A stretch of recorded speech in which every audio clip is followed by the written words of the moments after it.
আসসালামু আলাইকুম ওয়া রাহমাতুল্লাহ। আজ আমরা রাসূল সাল্লাল্লাহু আলাইহি ওয়াসাল্লাম এর জীবনের 7টি গুরুত্বপূর্ণ অভ্যাস জানব, যা মানবদেহের জন্য অত্যন্ত উপকারী এবং বিজ্ঞানীরা ওনার প্রত্যেক জীবনের কার্যাবলী নিয়ে গবেষণা করেছেন এবং মুসলিম বিজ্ঞানীরা এই 7টি অভ্যাসকে শ্রেষ্ঠ অভ্যাস বলেছেন। 1 নাম্বার, সকাল সকাল ঘুম থেকে জাগ্রত হওয়া। মহানবী হযরত মুহাম্মদ সাল্লাল্লাহু আলাইহি ওয়াসাল্লাম তাড়াতাড়ি ঘুম থেকে জাগ্রত হতেন এবং দিনের কাজ শুরু করতেন। আজ বিজ্ঞান প্রমাণ করে যে সকাল সকাল ঘুম থেকে জাগ্রত হওয়া মানুষের মধ্যে প্রোডাক্টিভিটি বেশি থাকে। 2 নাম্বার, স্বল্প আহার গ্রহণ। মহানবী হযরত মুহাম্মদ সাল্লাল্লাহু আলাইহি ওয়াসাল্লাম রোগ ও অসুস্থতা প্রতিরোধ করার জন্য কম খেতেন। বর্তমানে এই কথার উপর জোর দেওয়া হচ্ছে যে কম আহার করুন, বেশি দিন বাঁচুন। 3 নাম্বার, ধীরে ধীরে খাদ্য গ্রহণ করা। খাওয়ার পরে মস্তিষ্কে সংকেত আসতে 30 মিনিট সময় লাগে।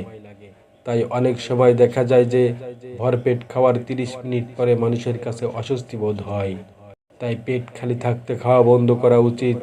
দেখবেন 30 মিনিট পরে আপনার মনে হবে আপনার পেট পূর্ণ হয়ে গেছে। অথবা ধীরে ধীরে খাবার গ্রহণ করতে পারেন, যার ফলে আপনি বুঝতে পারবেন আপনার পেট ভরে গেছে। 4 নাম্বার, পরিবারের সঙ্গে খাবার খাওয়া। আমাদের প্রিয় নবী হযরত মুহাম্মদ সাল্লাল্লাহু আলাইহি ওয়াসাল্লাম সব সময় পরিবারের সবাইকে একসাথে নিয়ে খাবার খাওয়ায় উৎসাহিত করতেন।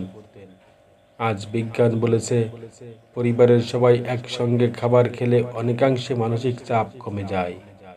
5 নাম্বার, 3 শ্বাসে পানি পান করা।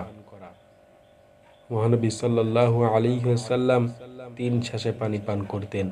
এটা সুন্নাহ। আজ বিজ্ঞানীরা দাবি করে যে একসঙ্গে পানি পান করলে আমাদের ব্লাডের ইলেকট্রোলাইটগুলো ইনক্রিজ হয়ে যায়। এর ফলে মাথা ব্যথা, মাথা ঘোরানো এবং ভারসাম্যহীনতার সৃষ্টি হতে পারে। 6 নাম্বার, রোজা রাখা। রাসূল সাল্লাল্লাহু আলাইহি ওয়াসাল্লাম আমাদেরকে রোজা রাখতে বলেছেন এবং তিনিও রোজা রাখতেন।